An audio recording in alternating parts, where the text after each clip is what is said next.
ఒక్కసారి కొమ్మూరి గోల్డ్ కి కాల్ చేయండి. తాకట్లో ఉన్న మీ బంగారాన్ని విడిపించి మార్కెట్ ప్రైస్ కి వాళ్ళు కొనుక్కుని మిగతా డబ్బులు మీకు ఇచ్చేస్తారు. ఏపీ రాజకీయ వర్గాల్లో ఇప్పుడు ఒక సరికొత్త చర్చ, హాట్ టాపిక్ నడుస్తుంది. ఇక సోషల్ మీడియా విశ్లేషణలు, అంచనాలకైతే నిజంగా హద్దే లేదు.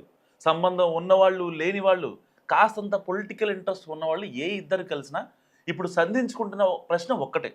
సీఎం చంద్రబాబు ఢిల్లీ వెళ్తున్నారటగా అంటూ పరస్పరం క్వశ్చన్ మార్క్ ఫేసులు పెడుతున్నారు. అదేంటి, ఆయన రెగ్యులర్గా ఢిల్లీ వెళ్తుంటారు కదా అన్న రొటీన్ సటైర్స్ కూడా తావులేదు. ఇక్కడ చంద్రబాబు పొలిటికల్ యాంగిల్లో ఢిల్లీ వెళ్తున్నారన్నది ఆ చర్చల సారాంశం.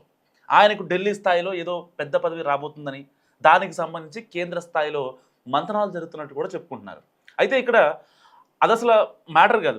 బేసిక్గా చెప్పుకోవాలంటే ఏపీ సీఎం సెంట్రల్ పొజిషన్ కోసం చూస్తున్నారా, అందుకు బీజేపీ పెద్దలు సుముఖంగా ఉన్నారా అన్నది డిఫరెంట్ మ్యాటర్. అయితే అసలు దానికంటే అనుబంధ చర్చలే ప్రస్తుతం ఏపీ పాలిటిక్స్లో పొగలు పుట్టిస్తున్నాయి. త్వరలోనే ఈ పొగ పెరిగి బగబగా మండుతుందని కూడా అంచనా వేస్తున్నారు చాలామంది. చంద్రబాబు ఢిల్లీ వెళ్ళిపోయి రాష్ట్రంలో ప్రభుత్వ పగ్గాలు లోకేష్కి అప్పగిస్తారన్న ఊహాగానాలే ఇక్కడ చర్చలకు కారణం. సరిగ్గా ఇక్కడే అసలు సిసలైన ట్విస్ట్ కూడా ఉంది. ఒకవేళ చంద్రబాబు ఢిల్లీ వెళ్ళి ఇక్కడ లోకేష్ను సీఎం చేస్తే డిప్యూటీ సీఎం పవన్ కళ్యాణ్ పరిస్థితి ఏంటన్న ప్రశ్నలు కూడా వస్తున్నాయి.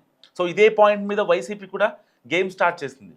ఆ గేమ్ ఏ స్థాయిలో ఉండబోతుంది అనేది వేరే లెక్క, కానీ ప్రస్తుతం వైసీపీ కాపు నేతల మధ్య దీనికి సంబంధించి ఒక పెద్ద చర్చ జరుగుతుంది. మాట్లాడాలా వద్దా? సో చంద్రబాబు కాని పక్షంలో పవన్కు సీఎం పదవి ఇవ్వాలని, ఆయన్ని కాదని లోకేష్కి ఎలా ఇస్తారంటూ లాజిక్ తీస్తున్నారు వైసీపీ కాపు నేతలు. దీనికి సంబంధించి ఇప్పుడిప్పుడే ఒక్కొక్కరు బయటపడుతున్నారు.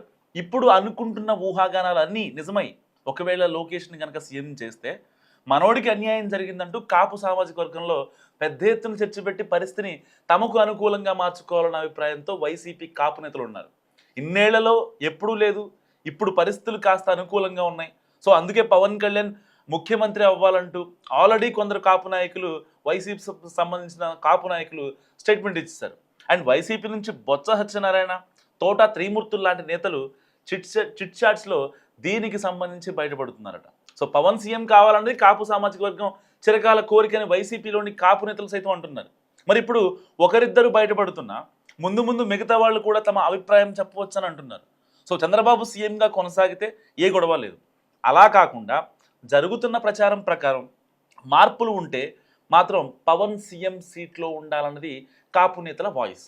సో చంద్రబాబు నాయకత్వంలో 15 ఏళ్ళు కూటమి ఉండాలంటూ పవన్ కళ్యాణ్ పదే పదే చెప్తున్నారని, కానీ చంద్రబాబు జాతీయ రాజకీయాల్లో వెళితే మాత్రం తప్పనిసరిగా ఆయన్నే సీఎంని చేయాలన్న డిమాండ్ కాపు సంఘాల నుంచి నడుస్తుంది. సో ముఖ్యమంత్రి పదవి కోసం దశాబ్దాలుగా ఎదురు చూస్తుంది కాపు సామాజిక వర్గం ఏపీలో. అందుకే అవకాశం వస్తే వదులుకోకూడదని కూడా భావిస్తోంది. అయితే ప్రస్తుతానికి ఇవన్నీ ఊహాగానాలే. నిజంగానే జరిగితే అసలు సీఎం పదవి నుంచి చంద్రబాబు తప్పుకోవడం అన్నదే చాలా పెద్ద పరిణామం. కానీ గతంలో ఎప్పుడూ లేని విధంగా దీనికి సంబంధించిన ప్రచారం మాత్రం రోజు రోజుకు మరింత పెరిగిపోతుంది. బీహార్లో జరిగిన తాజా పరిణామాలతో ఏపీలో కూడా ఈ చర్చలు పెరిగిపోతున్నాయి. రాజకీయాల్లో ఎప్పుడు ఏమైనా జరగచ్చు, ఏదైనా సాధ్యమే. మరి ఇప్పుడు ఊపందుకున్న మార్పు ప్రచారాన్ని ప్రభుత్వ పెద్దలు ఖండిస్తారా, లేక సరే చూద్దాం ఇది ఎంత దూరం వెళుతుందోనని ఎంజాయ్ చేస్తారన్నది చూడాలంటున్నారు పొలిటికల్ పండిట్స్.